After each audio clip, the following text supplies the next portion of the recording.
Réouvre le rideau. Vous connaissez cette phrase par cœur. Ça veut dire que vous faites partie maintenant du club des VIP, de ce club privilégié qui peut bénéficier de 45 minutes, 1 heure de podcast chaque mois. Ah, on est enfin entre nous là. Voilà. Là, on rigole plus là. J'espère que cette partie va vous plaire et si c'est le cas, je vous rappelle les pouces bleus, c'est une règle qui ne change pas et les commentaires, évidemment, au bas de cette vidéo. À tout de suite. On va parler des pervers narcissiques. Est-ce qu'il y en a de plus en plus? Est-ce que tu en as déjà croisé, Rocky, des hommes que tu considérais comme des pervers narcissiques? Parle-nous-en donc. Parle-nous-en donc et après on écoutera Sylvie. Alors, des pervers narcissiques. Sans citer de nom, évidemment. Évidemment, surtout Tu peux pas. changer de nom, c'est pas grave. Alors, je vais pas contextualiser parce que pour le coup, ce serait un peu délicat aussi, mais je me suis retrouvée dans une situation où j'avais le sentiment de ne plus être à la hauteur en face de quelqu'un qui systématiquement avait tendance à remettre en question ce que je pouvais faire. Donc c'est difficile d'en parler comme ça hors contexte, mais pour le coup j'ai ensuite détecté qu'effectivement j'étais en face de quelqu'un qui jouait avec le chaud-froid et qui faisait qu'en sorte que je me sente un petit peu déstabilisée. C'était quoi ta grille de lecture qui t'a fait dire que passer à travers ça, il est apparu comme un pervers narcissique? À partir du moment où les limites ont été dépassées en fait, parce que sur le moment on peut composer avec cette situation-là, en se disant bon de toute façon je suis un peu au-dessus de tout ça, et puis à un moment donné, là où on commence à se poser des questions, c'est quand on ne se sent plus très bien avec soi-même, où on ne se reconnaît plus et quand on agit de façon totalement contradictoire avec nos propres valeurs. Ici on est ici droit dans nos bottes comme tu disais tout à l'heure. Entre honnêtes gens. Voilà, et parfois on a un peu... on se sent plus soi-même. Et donc à partir du moment où ces limites sont dépassées, on se pose les bonnes questions et on se dit mais que se passe-t-il quand on a la chance de le faire, parce que c'est pas forcément évident et certaines personnes peuvent être complètement détruites par ce genre de... Tu t'es senti altéré? Complètement. À partir du moment où une sphère privée a été atteinte, je me suis dit non, là il faut réagir. D'accord. Mais j'ai su réagir, ce qui n'est pas le cas de tout le monde.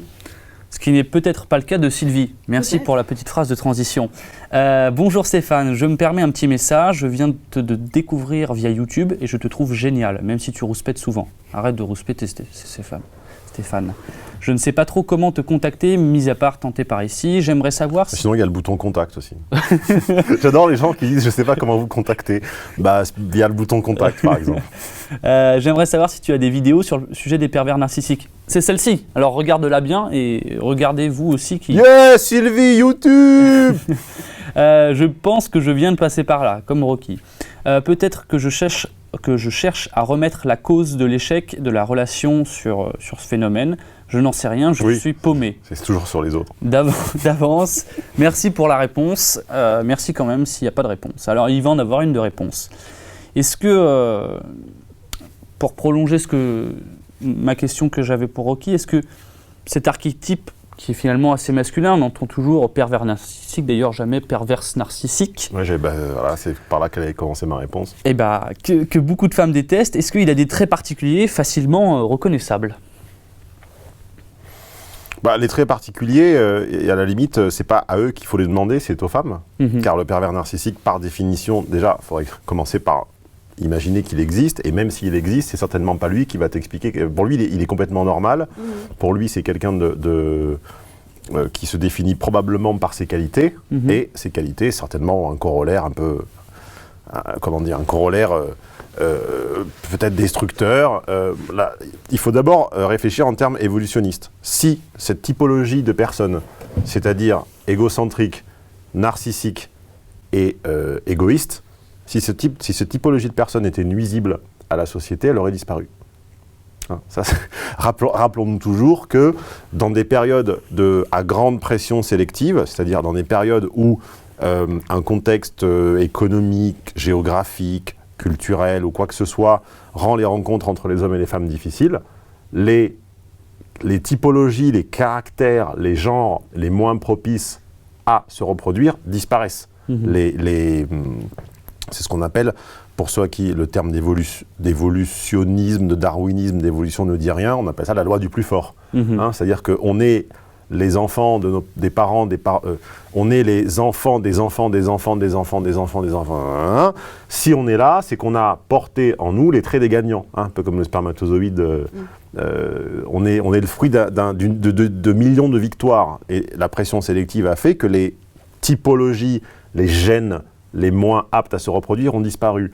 Ce que montre la réalité, d'ailleurs, Peggy Sastre utilise beaucoup ces théories et beaucoup ces chiffres dans son livre que l'on recommandera quand même, qui s'appelle « La domination masculine n'existe pas ». On recommandera quand même, car nous, on a l'élégance de te recommander espèce de 1-1 du mois prochain, car tu as également refusé de venir débattre avec nous. Tu préfères scolairement étudier dans ta bibliothèque et amasser les chiffres, mais quand on te demande de venir le faire à l'oral, tu fais dans ton string. Tu es sur notre ligne. Voilà, en plus tu es complètement sur notre ligne, donc tu fais dans ton string, donc tu seras la 1-1 du mois prochain, Peggy Sastre. Mais néanmoins, on a l'élégance, nous, de te citer, car tu as fait la bibliothécaire, tu as fait ce que tu sais faire de mieux finalement, c'est-à-dire faire la rate, la souris de bibliothèque et collectionner les statistiques. Voilà, donc c'est peut-être quelque chose à noter. Il y a une récurrence au niveau des auteurs féminines, c'est leur capacité à faire de la stat en bibliothèque, tu vois, faire la documentaliste. Donc, la documentaliste Peggy Sastre nous a rappelé, elle nous a gagné du temps en rassemblant les documents, qu'en fait, toutes les catégories donc, de l'égoïsme, du narcissisme et de l'égocentrisme ont en fait le plus gros taux de reproduction, que ce sont les mecs qui survivent même dans les contextes de crise, de tension homme-femme, de crise communautaire. Ce sont toujours ceux qui se reproduisent le plus. Pourquoi ? Parce que simplement, ça plaît aux femmes. Voilà.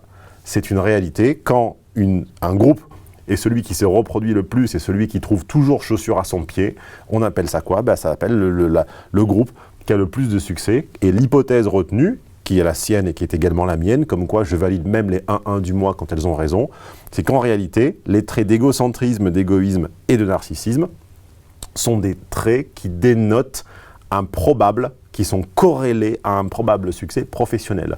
Car dans ce que j'appelle l'enfer du salariat, ne survivent, ne montent, ne dépassent le plafond de verre que les égocentriques, les narcissiques et les égoïstes. Car si tu es moral, éthique et altruiste, tu ne dépasseras jamais le plafond de verre, tu seras exploité, tu seras corrompu, tu seras soumis. Et en réalité, dans l'enfer du salariat, on ne monte très haut que par la rouerie, les coups bas, la stratégie à 3 bandes, en tuant son ennemi. Les politiques ne montent qu'en inventant des fausses affaires de détournement de fonds sur leur premier allié, responsable de communication, chef de parti, etc. Quand on veut le faire descendre, on sort évidemment le petit compte en Suisse, petit dossier. Qui va bien. Jérôme, on te salue. On sort le petit compte dont tout le monde évidemment connaissait l'existence, mais bizarrement, il sort à ce moment-là. Pour obtenir un poste de garde des Sceaux, on se présente à l'élection présidentielle précédente et on fait perdre la gauche pour faire un minable score de 2%. Christine... on t'embrasse. Comment ça s'appelle les Guyanaises comme moi. Je sais pas. Comment ma consoeur, enfin bon bref. Donc ma cousine. Pas une référence, mais les stratégies associées aux hommes, car ce sont plus généralement des hommes égoïstes, narcissiques et qui sont en général des hommes de combat, des combattants, qui sont des qualités qui les valorisent et qui démontrent que probablement ils se remettront, ils se retourneront, ils se relèveront de tous les défis professionnels, sont des qualités qui excitent et qui sécurisent dans un premier temps et qui malheureusement se retournent contre la femme à courte vue. Et je suis d'autant mieux à même pour en parler que pour une fois, c'est pas que de la théorie, c'est que c'est l'histoire de mes parents. Donc je vois très bien ce que ça fait, car je vois très bien la qualité d'attraction d'un homme que l'on pourrait qualifier comme ça parce que c'était mon père, et je vois très bien comment une femme qui a une vue trop courte et qui, à la limite, se fierait trop à ses sensations, ne comprendrait pas que malheureusement, sur le long terme, il faut privilégier l'altruisme à l'égocentrisme, etc. Et que ces qualités de domination et que ces qualités de sécurisation du foyer vont à un moment comme les barycentres des deux individus d'un couple se déplacent en fonction de leur niveau d'intérêt. Hein. Quand on est fou amoureux, on a un barycentre commun, on est complètement aligné, on est l'un dans l'autre et l'un, pardon YouTube, l'un dans l'autre et l'un sur l'autre. On voit on voit le monde à la même dimension, du même endroit, du même spot. Et puis selon, avec les années qui passent, nos niveaux d'intérêt, nos sentiments amoureux, nos sentiments sexuels, nos envies, nos enfants, etc., on se décentre. On ne voit plus tout à fait l'existence exactement synchronisée. Et là, tout à coup, alors qu'on était part du foyer de l'autre, on était presque confondu avec l'autre, on devient un autre. D'où la fameuse citation de Lucchini, faire un couple, c'est faire qu'un, mais lequel ? Et ben, quand cette question se pose, quand on n'est plus vraiment un, mais qu'on est 1,5, et ben, qui est ce lequel ? C'est le plus dominant, c'est le plus égocentrique, c'est le plus narcissique. L'autre adopte en général, car c'est une stratégie de séduction féminine, la stratégie de soumission. C'est-à-dire tu es grand, tu es beau, tu es fort, je te suis inférieur, alors qu'en réalité on sait très bien que c'est une... on sait grâce à... J'ai apporté toutes les références. Grâce à celle qui n'est pas du tout la 1-1 du mois, mais qui est une reine que l'on salue, qui s'appelle Esther Villard, on sait que la stratégie de la faiblesse et du beurrage d'ego féminine qui consiste à se placer comme plus faible, plus inférieur, à protéger, à sécuriser, est une stratégie de séduction à court terme.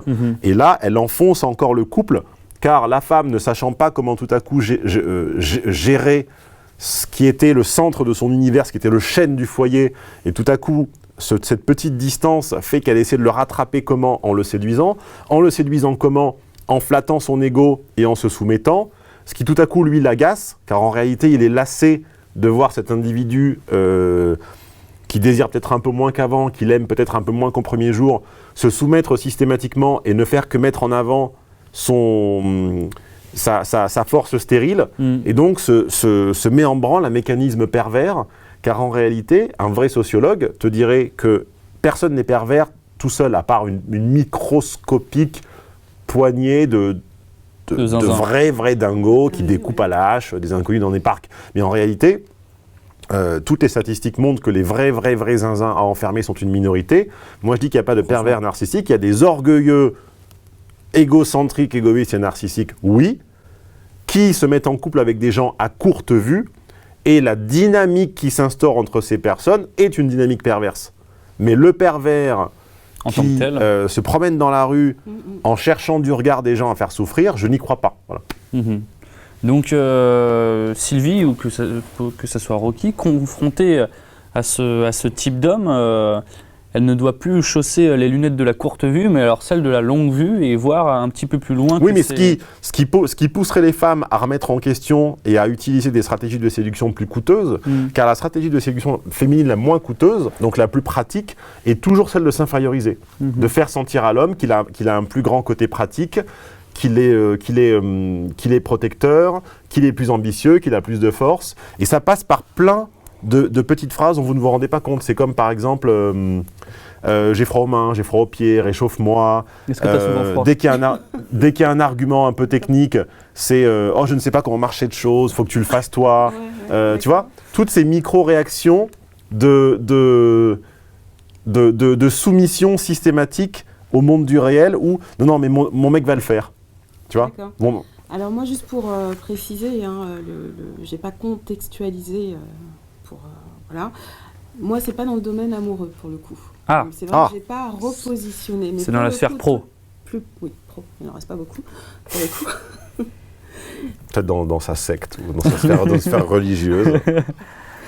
Donc, mais tous les mécanismes que tu décris sont assez réels et transposables dans une sphère professionnelle ou privée.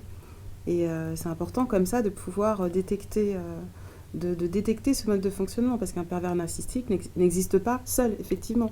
Il y a une sorte de danse à deux, comme ça, qui se joue jusqu'au moment où soit on arrive à se recentrer, à se dire ça va pas, ou finalement se laisser détruire, ce que j'ai déjà dit tout à l'heure. Si on était, pardon de te couper, si on donnait des clés concrètes pour une fois. Oui. Oui. Je vais aller sortir un trousseau, mais j'ai pas de...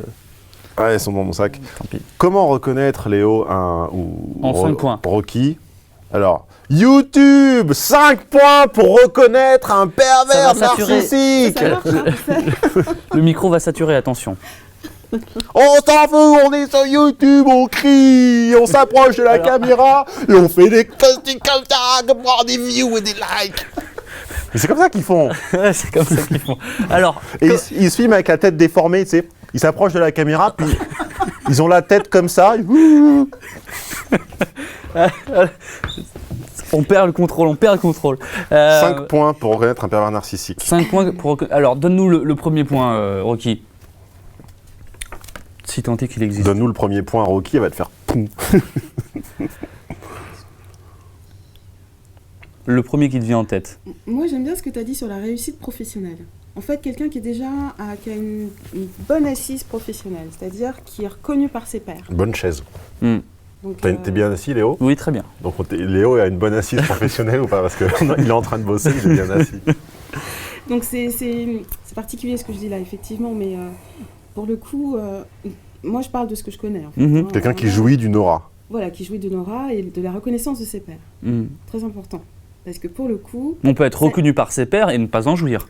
Tout à fait. Mais là, dans ce cas de pervers narcissique, ça leur permet justement d'avoir une certaine légitimité dans leurs actes pervers, justement, qu'on va peut-être occulter. Et qui fait que la victime de ce pervers ne sera peut-être pas entendue. D'accord. Donc l'aura dans son univers professionnel ou amical. Social. Sur laquelle on jouit. Je valide. Second point. Second point pour reconnaître un pervers narcissique, pour toi, public de YouTube, je dirais son besoin de te soumettre. Et ça passe par des tactiques dont il n'a pas forcément conscience, comme par exemple vouloir avoir toujours raison, prendre le dernier mot, te prendre la parole sans te la réclamer, sans te la demander, tu vois, te la capter, te la prendre, rabaisser tes avis à de simples opinions, alors que les siens sont le fruit d'une réflexion. Tu vois, bon, toi, ce que tu penses, tu as le droit de le penser, mais fondamentalement, on s'en fout un peu, c'est juste ton avis.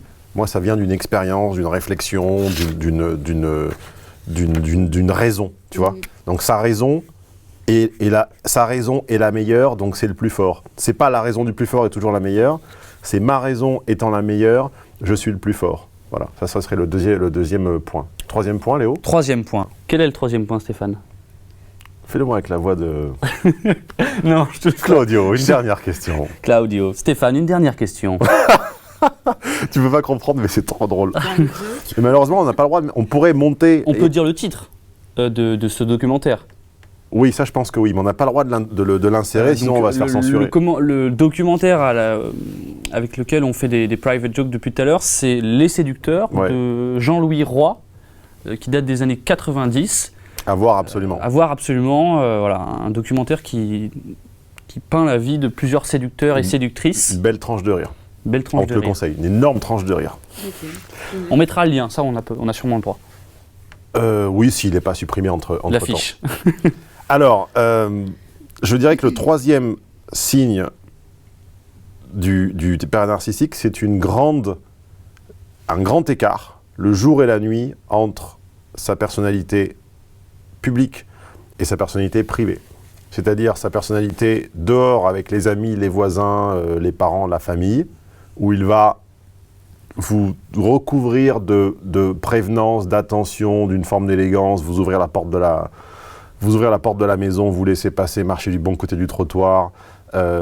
Vraiment, l'importance qu'il va donner à son image publique, et au contraire, le jour et la nuit, le grand écart, la négligence totale dont il va le faire preuve quand il n'y a plus de public. Voilà. Quelqu'un qui a besoin quelqu'un qui vraiment n'est pas aligné, n'est pas cohérent, n'est pas le même, n'est pas un entre dehors et dedans, ce n'est pas une condition suffisante, bien sûr, ça ne suffit pas comme unique condition à définir que c'est un pervers narcissique, mais c'est déjà, c'est un de nos 5 critères, il n'est pas suffisant, il est en tout cas nécessaire. Le grand écart entre l'homme ou la femme, de dehors, prévenant, relativement altruiste, relativement à l'écoute et dans une qui vous place sur un piédestal et qui vous chérit et qui donne tous les signes extérieurs de l'attention et de la protection, et le côté cassant et tout à coup la sensation de tomber de haut dès que les portes se ferment, dès que les amis repartent.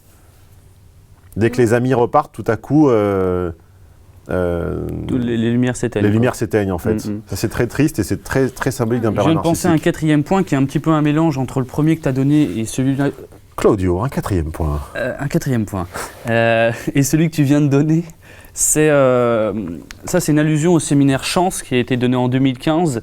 C'était cette propension à ne faire des bonnes actions que d'une manière intéressée. Oui. Donc, en fait, d'utiliser toute la fortune de la vie, fortune au sens latin, voilà, les événements qui chance, peuvent arriver, la chance. Sa pile de fortune on est tous à peu près avec une espèce de pile de chance, elle a dilapidé de façon très vulgaire en ne faisant des choses pour les autres que d'une manière calculée, calculatoire. Oui, générosité calculée, voilà, jamais la vraie générosité.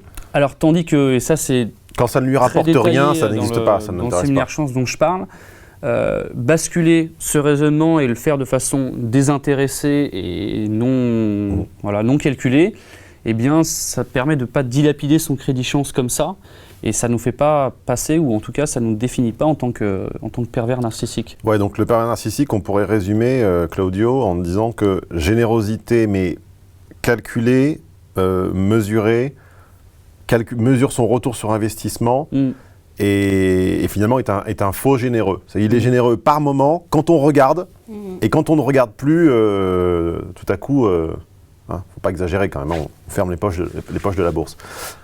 Cinquième point. Cinquième point, okay. Mademoiselle, madame. Oui, moi je dirais... Tu es mariée ou pas? Non. Mademoiselle. Enfin, je fus mariée. Ah, tu fus. Comment on dit dans ces cas-là? Nouvelle mademoiselle. Psycho-mademoiselle. Ou ex-madame. Ex-madame, c'est pas mal. Ex-madame. Qu'est-ce que je pourrais dire? Moi j'aime bien cette idée de chaud-froid, mais je ne saurais pas comment l'exprimer en fait. C'est le compliment pour ensuite disqualifier. Tu l'exprimes très bien. L'alternance, compliment, disqualification, voilà. Mise en avant, mise en arrière, un pas en avant. La caresse, mais en fait pour masquer la claque, quoi. Ouais, un peu ça. Donc là, ça permet d'avoir vraiment une emprise sur quelqu'un, puisque ça empêche d'être sûr de qui on est, pour le coup. Si on n'est pas assez fort. L'imprévisibilité, voilà, qui paradoxalement est la même médaille, c'est les deux faces. L'imprévisibilité, c'est extrêmement séduisant. Et après, elle donne lieu, avec ce phénomène de décentrage dont j'ai parlé, à un chaud-froid permanent qui fait qu'on ne sait jamais dans quel état d'esprit on va trouver la personne qu'on a laissée le matin. Exactement. Est-ce qu'on va le retrouver attentionné? Est-ce qu'on va le retrouver bouillant sexuellement? Ou est-ce qu'on va le retrouver froid et distant et effectivement, du coup, on s'estime, si on n'a pas ces mécanismes conscients, on s'estime responsable et on essaie de s'adapter, on essaie de compenser ces variations, et à la fin, on se décentre complètement. Voilà. Justement, pour revenir à ce point de vue plutôt professionnel, effectivement, cette personnalité que j'évoque a un succès énorme auprès des femmes. Voilà. Alors, elles sont toutes après complètement chamboulées. Sauf toi. Mais en tout cas, moi, j'ai réussi à me... Et justement, je pense que c'est ça, en fait, qui fait que j'ai pu aussi avoir cette distance. C'est que, d'un point de vue professionnel, à un moment donné où je me suis posé des questions sur mes compétences, c'est là où je me suis un peu réveillée. Un peu réaffirmée. Voilà. Et effectivement, il y a eu ce côté où je n'ai pas été séduite par la personnalité, cet homme puissant qui aurait pu effectivement être assez séduisant. Donc je pense que c'est ça aussi qui permet, enfin moi qui m'a pour le coup sauvée, et véritablement cette personnalité-là a un succès énorme auprès des femmes, et c'est vrai que c'est quand même assez étonnant en fait. Et ce que tu me dis m'éclaire un petit peu plus aussi sur les raisons pour lesquelles il attire autant la gente féminine. YouTube, c'était les 5 raisons pour détecter un pervers narcissique. Si vous en avez une 6e, une 7e, une 8e, une 9e et que sais-je encore, il me semble qu'il y a un espace commentaire qui se trouve au bas de cette vidéo. Ah bon, Claudio? Eh oui. Et je vous invite à taper de vos 10 doigts la 6e raison qui vous font penser que l'individu en face de vous est un pervers ou une perverse narcissique. Et ceux qui auront les meilleures raisons, on citera leur nom et Comme il reste 1 minute 50, on pourra peut-être se demander si les perverses narcissiques existent, à quoi elles ressemblent, à quoi on les reconnaît. Oui. Est-ce qu'elles existent? À mon avis, oui. Est-ce qu'elles ont des critères de différenciation qui sont les mêmes que chez les messieurs? Je pense que ça doit être plus ou moins les mêmes, avec peut-être l'atout de la féminité en plus, certainement. Jouer sur... Avec le masque de la féminité. Oui, certainement. Puis l'idéalisation qu'on peut avoir de la femme, je pense que oui, effectivement. Et puis peuvent être aussi dangereuses, tout à fait. Mmh. On peut reconnaître une perverse narcissique facilement, Stéphane? C'est marqué sur son front? Enfin, facilement, c'est... Moi, j'ai envie de dire que... Alors là, c'est là que tu vas t'énerver et sortir les griffes, mais j'ai envie de dire que toutes les femmes sont narcissiques. Est-ce qu'elles ont besoin de l'être? Est-ce qu'elles sont perverses, narcissiques? C'est ça, j'allais y arriver. Non, mais au moins, elles sont toutes narcissiques car elles ont besoin de l'être, car elles ont leur capital santé, leur capital beauté, leur capital jeunesse qui est plus important à préserver, à capitaliser, à utiliser que le nôtre. Nous, on fait des enfants à n'importe quel âge. J'ai vu que le record a été battu, je crois d'un homme de plus de 90 ans a eu un enfant d'ailleurs, récemment. Pour l'emmener jouer au parc, ça va être compliqué. Ça va être compliqué. Et sa femme avait 22 ans. Je sais pas, ils n'ont pas donné l'âge de sa femme. Donc nous, on n'a pas la conscience aiguë de notre capital physique, corps, santé, beauté. Donc on est forcément moins narcissique pour des raisons de psychologie de la reproduction, je dirais. Après, la perversité, je trouve que c'est un terme de psychologie, de psychiatrie, j'oserais presque dire, qui déjà est un petit peu perverti, un petit peu vulgarisé, utilisé à tort et à travers. Et je me méfie de cette utilisation abusive en général. Voilà, c'était 5 choses pour découvrir les pervers narcissiques, comment on fait pour un petit peu les éviter et comprendre qui ils sont vraiment. Et si vous avez des raisons, comme je l'ai dit, mettez-les en commentaire et on sera heureux de découvrir quelles sont vos raisons. Il est temps de cliquer sur une autre vignette. Sur le côté, généralement, c'est à droite. Sur YouTube, les prochaines vidéos. Les prochaines vidéos, c'est souvent à droite de la vidéo. Ah, à droite, oui. Donc c'est... c'est là-bas. C'est pareil, c'est là. Enfin bref, cliquez là où vous voyez notre visage, ça devrait vous aider. Allô? Allô? Ah oui, vous êtes là. Je vous avais pas vu. Attention, là on me voit plus. Il faut que je me mette dans le cadre. Ça y est, vous venez de regarder une vidéo. Et ça, je vous en remercie. Dépêchez-vous de regarder les autres. Il faut qu'on fasse grimper ce compteur de vues, ce compteur de pouces. Sinon, j'en connais un et vous le connaissez. Je crois qu'il s'appelle Stéphane. Il va pas être content. Il me fait toujours des reproches. Il n'y a pas assez de vidéos, il n'y a pas assez de pouces bleus. Mais moi, j'en peux plus alors. Écoutez, pour me faire plaisir, et c'est pour moi, hein, et c'est pour vous aussi, parce que vous avez bien compris, si vous ne mettez pas de pouces bleus, il n'y a plus assez de vidéos. Alors faites-le, ne serait-ce que pour moi. À bientôt.